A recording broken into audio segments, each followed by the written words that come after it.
Hai sobat belajar, siapa di sini sobat belajar yang kalau tidur itu suka mendengkur? Ada yang pernah nyadar atau ngerasa nggak sih kalau lagi tidur itu ngeluarin suara-suara seperti suara dengkuran? Atau mungkin yang pas lagi tidur terus bangun di pagi hari dikasih tahu sama kakak atau adiknya bahwa pas malam lagi tidur ternyata sobat belajar mendengkur. Nah, atau ada juga kah yang punya saudara atau keluarganya di rumah yang kalau tidur mendengkur nih kalau bukan sobat belajar sendiri? Nah, kira-kira kenapa ya seseorang itu bisa melakukan atau bisa mengeluarkan suara dengkuran saat lagi tidur? Padahal kan harusnya kalau tidur itu nggak ngeluarin suara ya. Jadi, kalau misalnya mendengkur itu apakah merupakan sesuatu yang normal atau merupakan gejala penyakit? Nah, jadi dalam video kali ini kita akan membahas dulu bagaimana proses mendengkur itu bisa terjadi pada manusia, apa penyebabnya, dan apakah itu merupakan gejala suatu penyakit. Nah, jadi kita lihat di sini, mendengkur itu terjadi ketika saluran pernafasan mengalami sumbatan atau terhambat. Nah, jadi di sini sudah ada ilustrasi gambar ketika orang yang tidurnya normal, bukan dibilang normal juga sih, orang yang tidurnya nggak ngeluarin suara. Jadi dia memiliki saluran pernafasan yang seperti biasa, ada saluran dan ada jalan keluar masuknya udara. Tapi kita lihat gambar yang di bawah sini. Nah, bisa diperhatikan ya bedanya di yang kakak tandain di lingkaran sini. Di sini ada jalur udara yang cukup besar, sedangkan di bagian yang bawah sini bisa dilihat jalur udaranya tertutup atau terhalangi. Nah, hal ini menyebabkan saluran udara yang tersumbat tadi adanya getaran-getaran pada pita suara. Nah, akhirnya karena jalur masuknya udara itu ada hambatannya atau ada sumbatannya dan berpengaruh ke pita suara juga dapat menyebabkan adanya suara yang keras seperti suara dengkuran. Nah, jadi itulah bagaimana proses seseorang bisa mendengkur saat lagi tidur. Nah, tapi sebetulnya untuk gejala mendengkur itu sendiri tidak perlu dikhawatirkan jika cuman ada gejala dengkuran aja. Tapi yang perlu dikhawatirkan atau yang perlu dilakukan konsultasi ke dokter lebih lanjut lagi adalah jika seseorang mendengkur saat tidur tapi juga diikuti dengan gejala-gejala lainnya. Seperti apa misalnya? Misalnya ketika lagi tidur terus tiba-tiba kebangun tersentak dan nafasnya ngos-ngosan. Jadi jalur atau kecepatan pernafasannya jadi lebih cepat gitu. Kemudian yang kedua, konsentrasi pada saat siang hari itu sering terganggu. Ketika siang hari itu sering atau merasa mudah sekali ngantuk. Nah, kemudian yang ketiga, mengalami kesulitan tidur. Kemudian selanjutnya dapat juga disertai dengan gejala seperti sering batuk dan batuknya itu susah berhenti apalagi ketika di pagi hari. Dan gejala-gejala lainnya seperti sakit tenggorokan, terutama di pagi hari. Dan juga bisa disertai dengan gejala seperti darah tinggi. Nah, jika ada seseorang yang mengalami gejala-gejala yang seperti kakak sebutkan, disertai dengan mendengkur saat tidur, itu yang harus perlu diwaspadai. Jadi, bisa harus dilakukan konsultasi ke dokter lagi untuk mengetahui apa sih penyebabnya seseorang itu bisa mendengkur gitu, karena bisa aja mendengkurnya itu merupakan salah satu gejala bahwa lagi ada indikasi penyakit nih. Nah, kayak gitu. Jadi biasanya ada beberapa penyakit yang gejalanya itu disertai oleh mendengkur saat tidur. Contohnya itu adalah pembengkakan pada amandel. Tahu amandel sebelah mana?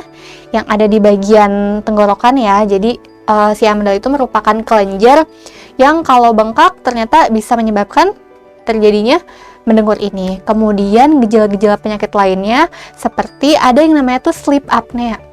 Nah, sleep apnea atau apnea tidur itu adalah gangguan refleks pernafasan pada saat lagi tidur. Dan tentunya itu merupakan penyakit yang cukup bahaya juga ya, karena berpengaruh dengan pernafasan dan bisa jadi penyakit yang vital kalau nggak disembuhin. Kayak gitu. Nah, jadi untuk mengetahui apakah si dengkurannya itu berhubungan dengan penyakit, ada baiknya jika gejala dengkurannya sudah sangat mengganggu dan diikuti dengan gejala-gejala lain, langsung dikonsultasikan ke dokter aja. Dan selanjutnya, nanti sama dokter itu akan dilakukan analisis nih, kira-kira apa yang dapat dilakukan untuk mencegah atau mengurangi gejala-gejalanya, atau untuk mengurangi penyakitnya, untuk menyembuhkan penyakitnya gitu. Karena ternyata mendengkur ini juga dapat disebabkan oleh gejala-gejala infeksi seperti misalnya sinusitis atau radang pada kelenjar sinus. Kayak gitu ya sobat belajar. Jadi ternyata mendengkur itu bisa kita anggap biasa aja, bisa kita anggap normal, tapi ternyata bisa juga harus kita waspadai jika disertai dengan gejala-gejala yang lain. Kayak gitu. Dan ternyata untuk penyebab dari mendengkur ini sendiri dapat juga disebabkan oleh berat badan yang berlebihan. Gitu. Jadi biasanya kalau nanti konsultasi dokter juga akan diukur indeks massa tubuhnya untuk dilihat nih apakah massa tubuhnya normal. Karena jika ternyata massa tubuhnya berlebihan, itu tenggorokannya akan memiliki jaringan otot yang lebih tebal sehingga apa? Sehingga dapat menyebabkan penyumbatan pada si saluran pernafasannya dan jadilah mendengkur pada saat tidur. Nah, kayak gitu sobat belajar. Dan ternyata proses mendengkur ini erat sekali loh kaitannya dengan sistem pernafasan pada manusia. Kenapa? Karena gangguan pada mendengkur ini ternyata berhubungan juga dengan gangguan pada organ-organ pernafasan pada manusia. Nah, kalau begitu sekarang kita akan bahas lebih lanjut lagi ya tentang bagaimana atau ada apa saja sih organ-organ pernafasan pada manusia dan juga fungsinya. Nah, jadi tetap stay terus di Ayo Belajar, karena belajar sekarang mudah, ayo belajar. Jangan lupa belajar, karena sekarang belajar itu mudah.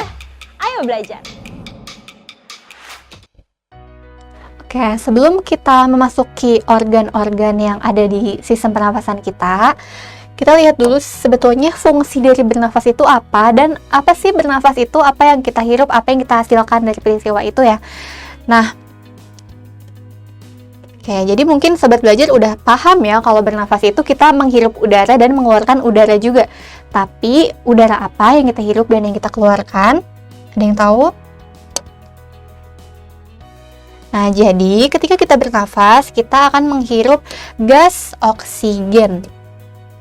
Nah, sehingga kita bisa bikin reaksi O2 atau oksigen. Nah, oksigen ini ketika kita hirup akan dibawa ke setiap sel-sel tubuh kita. Jadi seluruh bagian sel tubuh kita akan mendapat suplai atau asupan oksigen. Untuk apa? Tujuannya nanti akan dilakukan untuk menghasilkan energi. Nah, bagaimana caranya? Dari satu gas oksigen ternyata dapat menghasilkan energi. Oksigen ini nantinya akan bereaksi dengan zat makanan. Atau di sini kita tulis dengan glukosa dengan rumus kimia C6H12O6. Nah, jangan lupa proses atau reaksi kimia ini terjadi di dalam sel-sel tubuh kita ketika oksigennya sudah sampai di setiap sel atau jaringan tubuh kita. Selanjutnya, ini kita juga bisa menyebut dengan istilah atau proses metabolisme seluler atau juga dengan istilah respirasi aerobik. Nah, selanjutnya pergabungan atau reaksi antara oksigen dengan glukosa ini akan menghasilkan gas berupa karbon dioksida atau dengan lambang CO2. Nah, ternyata sobat belajar, CO2 ini merupakan gas yang bersifat toksik karena dia tuh kan zat sisa nih, jadi dia harus dibuang atau dikeluarkan oleh tubuh kita. Selain CO2 juga akan menghasilkan uap air atau kita tulis di sini dengan lambang H2O. Nah, dua zat ini, karbon dioksida dan H2O itu merupakan sisa dari pernafasan yang nantinya akan kita buang atau kita keluarkan lagi lewat pernafasan. Jadi nanti menghirupnya itu oksigen, ngeluarinnya itu karbon dioksida dan uap air. Nah, kemudian dari mana kita mendapatkan energi? Jadi, yang paling penting dari proses ini adalah jangan lupa adanya hasil berupa ATP. Nah, ATP atau kepanjangannya itu adalah adenosin trifosfat, merupakan suatu zat yang adalah sumber energi bagi tubuh kita. Jadi, ATP atau sumber energi ini akan digunakan oleh setiap proses yang terjadi dalam tubuh kita. Misalnya, proses untuk mencerna makanan, proses untuk berpikir, proses untuk bergerak, kemudian apalagi ya, proses untuk pertumbuhan sel-sel atau memperbaiki sel-sel yang rusak. Semua mekanisme dalam tubuh kita membutuhkan ATP atau sumber energi. Jadi sekarang udah tahu ya, sebenarnya kalau kita nafas itu bukan cuma sekedar untuk menghirup oksigen, tapi karena kita juga membutuhkan ATP yang dihasilkan oleh proses respirasi atau pernafasan ini. Nah, jadi itulah fungsi dari pernafasan kita. Nah, organ yang berperan dalam proses pernafasan kita itu yang paling besar adalah paru-paru. Tapi tentu saja paru-paru ini nggak bisa kerja sendirian tanpa bantuan organ-organ lainnya. Yaitu, kita sebutkan dari paling atas, mungkin sobat belajar juga udah bisa nebak nih, organ pernafasan itu apa. Kalau kita menghirup udara, pastinya lewat hidung. Sebetulnya bisa dengan dua cara sih, bisa lewat hidung, bisa juga lewat mulut. Tapi ternyata pernafasan atau proses menghirup udara yang paling baik itu adalah lewat hidung. Nanti kita bahas kenapa. Nah, selanjutnya dari hidung akan ada organ yang disebut dengan faring. Selanjutnya ada yang disebut dengan laring. Laring itu disebut juga dengan pangkal tenggorokan. Selanjutnya ada saluran di sini, saluran panjang yang bentuknya itu seperti cincin yang menumpuk ya. Ini adalah tenggorokan, atau kita pakai bahasa Latin, bahasa ilmiahnya itu adalah trakea. Oke, selanjutnya trakea itu nanti akan bercabang. Di sini kelihatan ya, nih ada cabang sebelah kanan, sebelah kirinya. Cabang dari trakea itu adalah bronkus. Selanjutnya dari bronkus, kita punya dua bronkus ya, karena tadi percabangannya kanan kiri, ada bronkus kanan dan bronkus kiri. Si bronkusnya akan bercabang lagi, jadi cabang-cabang yang lebih kecil disebut juga dengan bronkiolus. Nah, selanjutnya pangkal atau ujung dari bronkiolus itu adalah kantung-kantung udara yang disebut dengan alveolus. Oke, jadi urutannya seperti itu. Bisa di-review lagi, sekali lagi urutannya aja, karena nanti masing-masing fungsi dan strukturnya akan kita bahas per gambar. Ya, jadi dari paling atas, kalau kita bernafas itu ada hidung, kemudian faring, laring, trakea atau tenggorokan, bercabang lagi jadi bronkus, selanjutnya bronkiolus, dan yang terakhir adalah alveolus. Nah, jadi itu semua adalah organ-organ yang berperan dalam sistem pernafasan kita. Sekarang kita akan lebih lanjut lagi ke organ-organnya ada apa aja.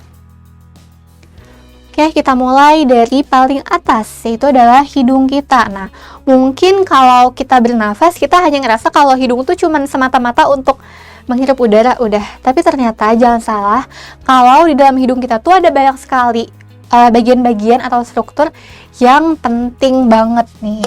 Kita lihat ya ada apa aja. Oke, di sini kakak mau menunjukkan di hidung ini pertama yang mungkin udah banyak yang tahu kalau di hidung tuh ada rambutnya ya. Rambut bukan bulu, jangan lupa. Kalau bulu tuh kayak ayam. Kita tulis di sini rambut hidung. Nah, yang namanya rambut itu fungsinya biasanya adalah untuk menyaring. Menyaring apa? Menyaring partikel-partikel yang tidak diinginkan yang akan masuk ke dalam tubuh kita. Jadi, kita juga bisa menyebutnya dengan istilah filtrasi atau penyaringan. Maka tulis aja di sini menyaring ya. Menyaring debu, kotoran. Menyaring debu dan kotoran. Nah, selanjutnya, selain rambut, di hidung kita juga ada lendir. Mungkin ini juga sudah tahu ya kalau hidung kita tuh ada lendirnya, tapi jangan salah, jangan dianggap kalau lendir itu kotor, tapi justru lendir itu sifatnya baik banget karena lendir bersama dengan rambut itu berfungsi untuk menyaring dan juga untuk memerangkap debu dan kotoran maupun mikroorganisme yang akan masuk ke dalam tubuh kita. Nah, jadi di sini kakak bisa menuliskan dia berfungsi untuk memerangkap. Jadi disaring, jadi nggak masuk si debu dan kotoran itu, ya. Jadi mereka berdua itu memastikan supaya udara yang kita hirup nih masuk ke dalam paru-paru nantinya udah bersih, nggak ada kotoran lagi, gitu. Selanjutnya ada juga pembuluh darah pastinya. Nah, pembuluh darah di dalam hidung kita itu fungsinya adalah untuk mengatur suhu. Supaya apa? Supaya suhu udara yang masuk ke dalam tubuh kita itu tetap hangat. Jadi, meskipun kita ada di tempat yang dingin, udara yang masuk ke dalam tubuh kita suhunya tetap sesuai dengan suhu tubuh. Ya, jadi mengatur suhu udara.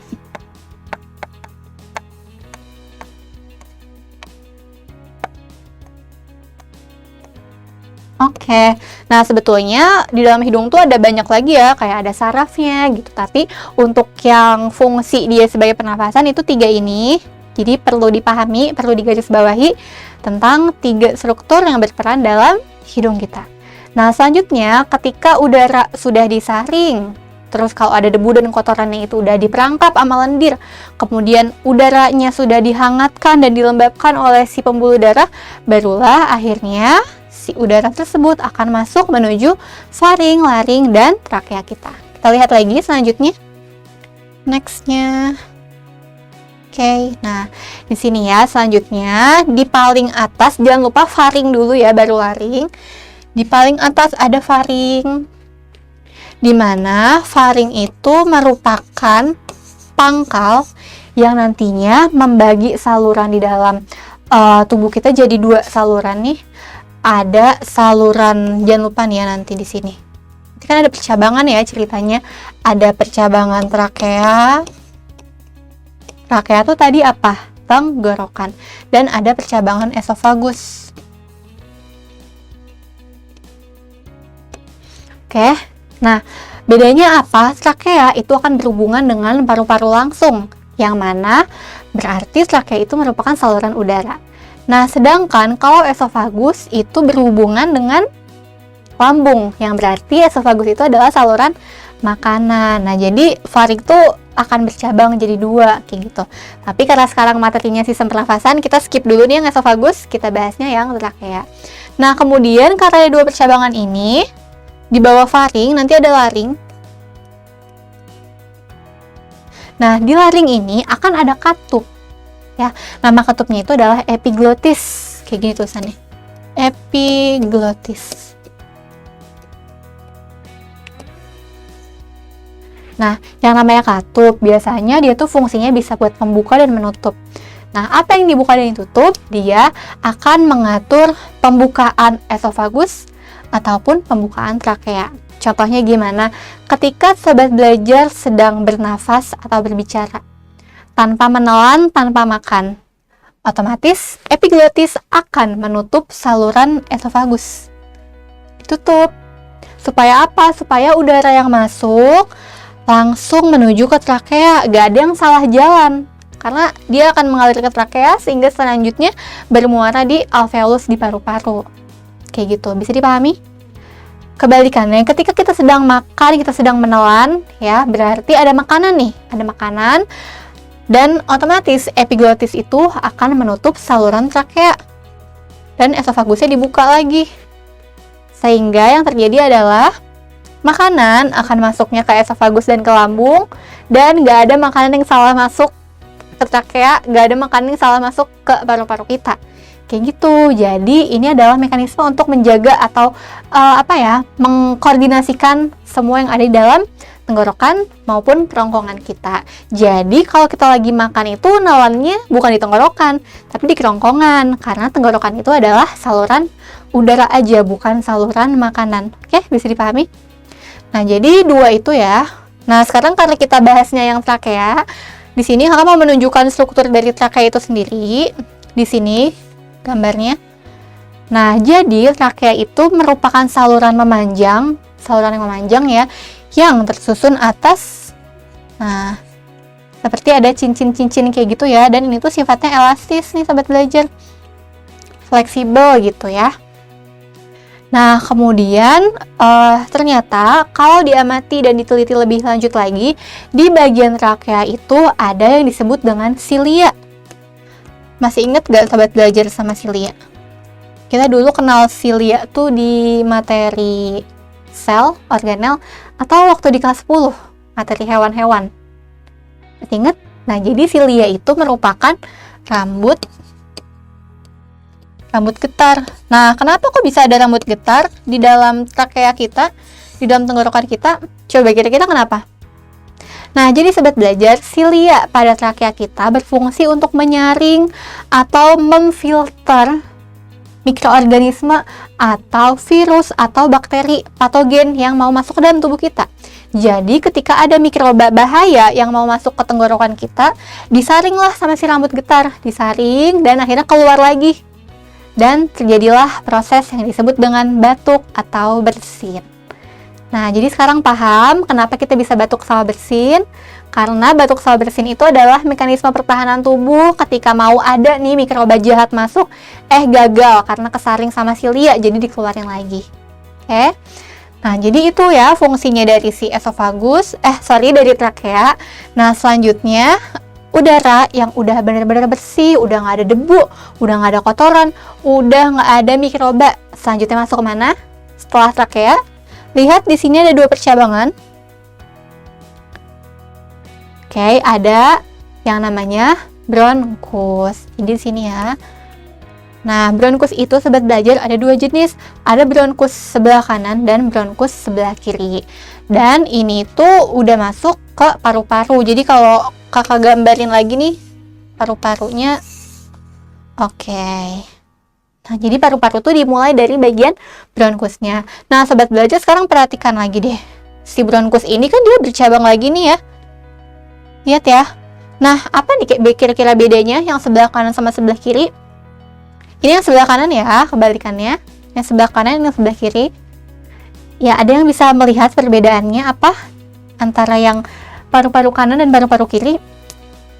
Ternyata yang paru-paru sebelah kanan itu terdiri atas 3 lobus. Nih di sini ya lihat 1, 2, 3. Nah, sedangkan untuk paru-paru kiri itu terdiri atas 2 lobus. 1, 2.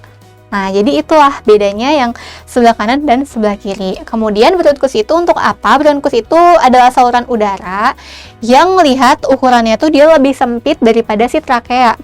Jadi bronkus itu lebih sempitnya lagi dan masih ada juga beberapa silia di dalam bronkus, tapi memang tidak sebanyak silia yang ada di trakea.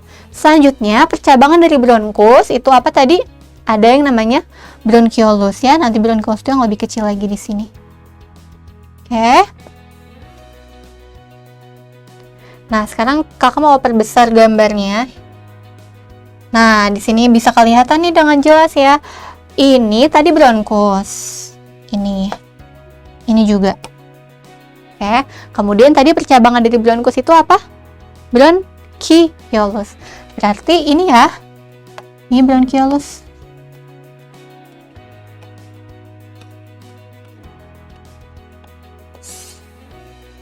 Nah, kemudian kita lihat lagi bagian ujung bronkiolus itu ternyata membentuk kantung-kantung udara. Jadi, ini adalah struktur yang disebut dengan alveolus. Nah, jadi alveolus itu adalah kantung-kantung udara nih. Jadi bisa kita bayangkan ya, di dalam paru-paru kita tuh ada banyak banget, ada jutaan alveolus yang berupa kantung-kantung udara.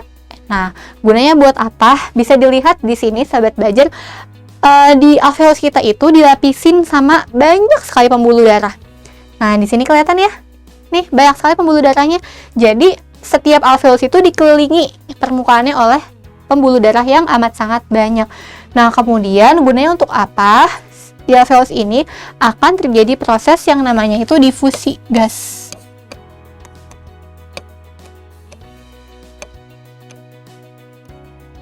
Difusi gas atau pertukaran gas antara oksigen dengan karbon dioksida. Nah, kenapa harus tukeran? Jadi sobat belajar, kalau ceritanya kita lagi bernafas nih, menghirup udara, kan kita menghirup gas apa tadi?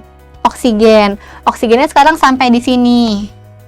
Sampai di dalam alveolus. Tapi oksigennya itu tujuannya mau dibawa kemana? Mau dibawa ke setiap sel tubuh kita. Berarti harus dibawa sama siapa? Sama pembuluh darah dong pastinya. Nah, sehingga itulah kenapa di dalam alveolus itu permukaannya ada banyak banget pembuluh darah. Karena oksigen dari alveolus itu mau dibawa sama pembuluh darah menuju ke seluruh tubuh.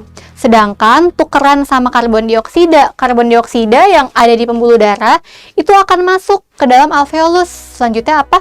Selanjutnya dari alveolus, karbon dioksidanya akan naik lagi ke atas.